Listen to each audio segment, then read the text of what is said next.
उसकी विशाल वंश परंपरा तो सारे त्रिलोकी में फैली हुई है। मैं कर्दम जी की 9 कन्याओं का जो 9 ब्रह्मर्षियों से ब्याही गई थी पहले ही वर्णन कर चुका हूँ। अब उनकी वंश परंपरा का वर्णन करता हूँ, सो सुनो।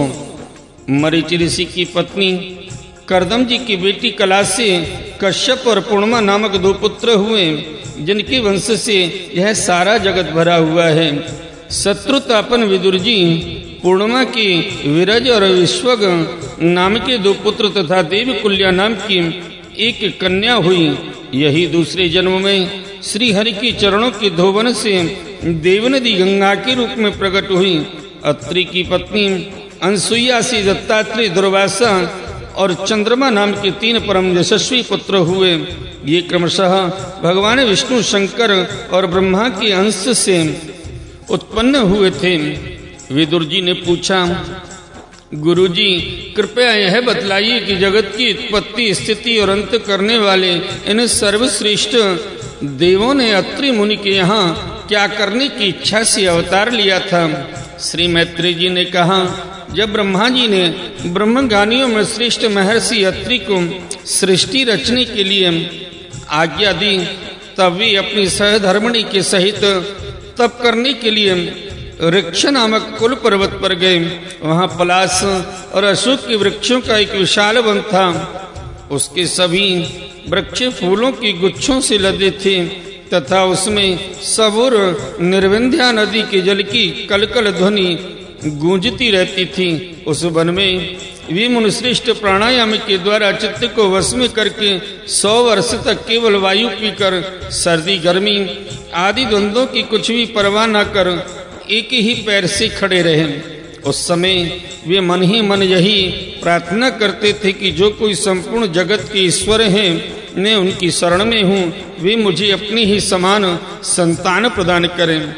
तब यह देखकर कि प्राणायाम रूपी ईंधन से प्रज्वलित हुआ अत्रि मुनि का तेज उनके मस्तक से निकलकर 3 लोकों को तपा रहा है, ब्रह्मा, विष्णु और महादेव तीनों जगतपति उनके आश्रम पर आए। उस समय अप्सरा, मुनि, गंधर्व, सिद्ध, विद्याधर और नाग उनका सुयश गा रहे थे। उन तीनों का एक ही साथ प्रादुर्भाव होने से अत्रि मुनि का अंतःकरण प्रकाशित हो उठा। उन्होंने एक पैर से खड़े खड़े ही उन देवों को देखा और फिर पृथ्वी पर दंडी के समान लौटकर प्रणाम करने के अनंतर अर्ध पुष्पादि पूजन की सामग्री हाथों में ले उनकी पूजा की।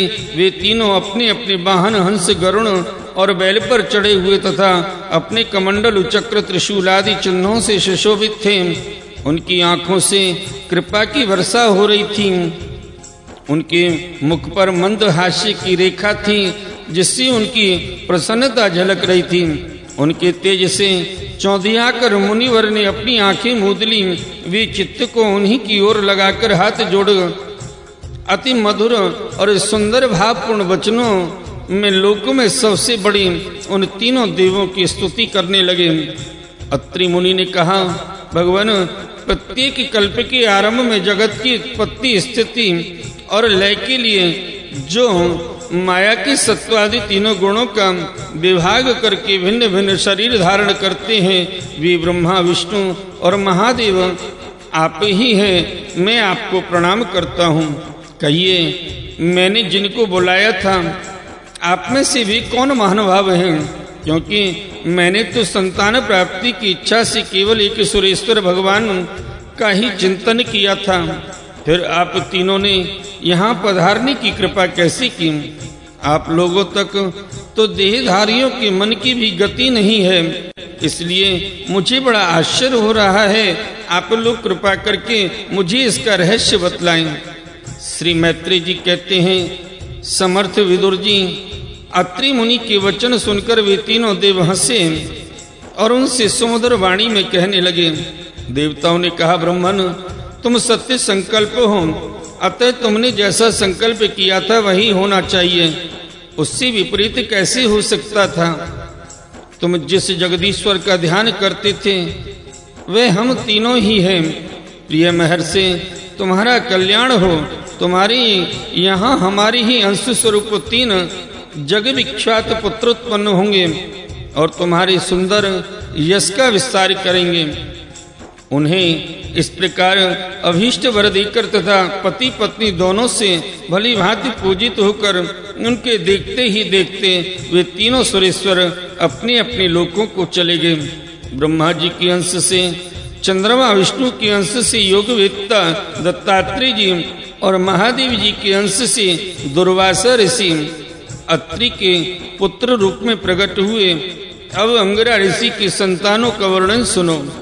अंगिरा की पत्नी श्रद्धा ने सिनी वाली कुहुरा का और अनुमति इन 4 कन्याओं को जन्म दिया। इनके सिवा उनके साक्षात भगवान उतथ्य जी और ब्रह्मनिष्ठ बृहस्पति जी ये 2 पुत्र भी हुए जो सुरोचिस मनवंतर में विख्यात हुए। पुलस्त्य जी की उनकी पत्नी हविर्भुव से महर्षि अगस्त और महातपस्वी विश्रवा ये 2 पुत्र हुए। इनमें अगस्त्य जी दूसरे जन्म में जठराग्नि हुए। विश्रवा मुनि के इडविडा के गर्भ से यक्षराज कुबेर का जन्म हुआ और उनकी दूसरी पत्नी केशिनी से रावण कुंभकर्ण एवं विभीषण उत्पन्न हुए।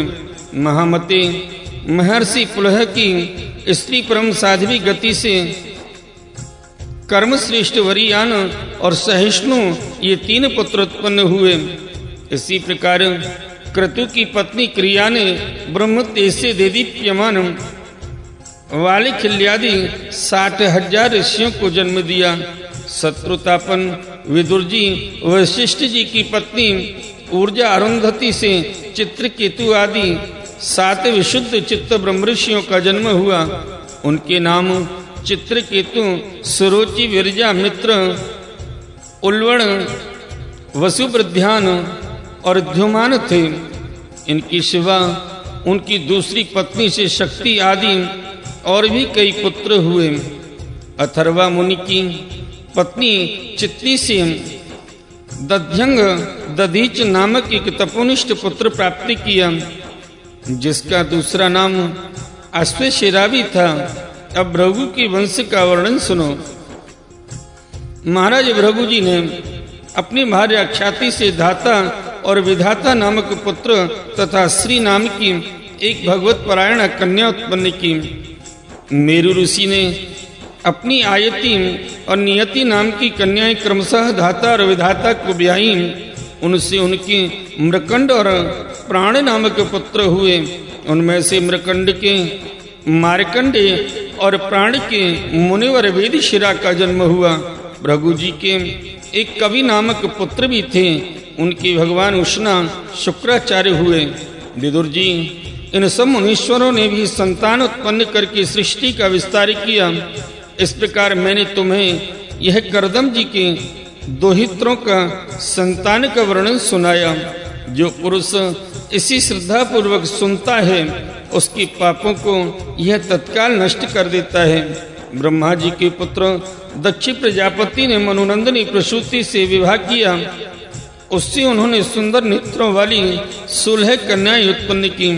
भगवान दक्ष ने उनमें से 13 धर्म को, एक अग्नि को, एक समस्त पितृगणों को और एक संसार का संहार करने वाले तथा जन्म मृत्यु से छुड़ाने वाले भगवान शंकर को दी। श्रद्धा, मैत्री, दया, शांति, तुष्टि, पुष्टि, क्रिया, उन्नति, बुद्धि, मेधा, तितिक्षा, वी और मूर्ति ये धर्म की पत्नियां हैं। इनमें से श्रद्धा ने सोम, मैत्री ने प्रसाद, दया ने अभय, शांति ने सुख, तुष्टि ने मोद और पुष्टि ने अहंकार को जन्म दिया। क्रिया ने योग, उन्नति ने दर्प, बुद्धि ने अर्थ, मेधा ने स्मृति, तितिक्षा ने क्षेम और ही लज्जा ने प्रश्रय ने विनय नामक पुत्र उत्पन्न किया। समस्त गुणों की खान मूर्ति देवी ने नर नारायण ऋषियों को जन्म दिया। इनका जन्म होने पर इस संपूर्ण विश्व ने आनंदित होकर प्रसन्नता प्रकट की। उस समय लोगों के मन, दिशाएं, वायु, नदी और पर्वत सभी में प्रसन्नता छा गई। आकाश में मांगलिक बाजे बजने लगे। देवता लोग फूलों की वर्षा करने लगे। मुनि प्रसन्न होकर स्तुति करने लगे। गंधर्व और किन्नर गाने लगे, अप्सराएं नाचने लगी। इस प्रकार उस समय बड़ा ही आनंद मंगल हुआ तथा ब्रह्मादि समस्त देवता स्तोत्रों द्वारा भगवान की स्तुति करने लगे। देवताओं ने कहा, जिस प्रकार आकाश में तरह तरह की रूपों की कल्पना कर ली जाती है, उसी प्रकार जिन्होंने अपनी माया के द्वारा अपने ही स्वरूप के अंदर इस संसार की रचना की है और अपने उस स्वरूप को प्रकाशित करने के लिए इस समय इस ऋषि विग्रह के साथ धर्म के घर में अपने आप को प्रकट किया है, उन परम पुरुष को हमारा नमस्कार है, जिनकी तत्व का शास्त्र के आधार पर हम लोग केवल अनुमान ही करते हैं, प्रत्यक्ष नहीं कर पाते। उन्हीं भगवान ने देवताओं को संसार की मर्यादा में किसी प्रकार की गड़बड़ी ना हो, इसलिए सत्व गुण से उत्पन्न किया है। अब वे अपने करुणामय नेत्रों से जो समस्त शोभा और सौंदर्य के निवास स्थान निर्मल दिव्य कमल को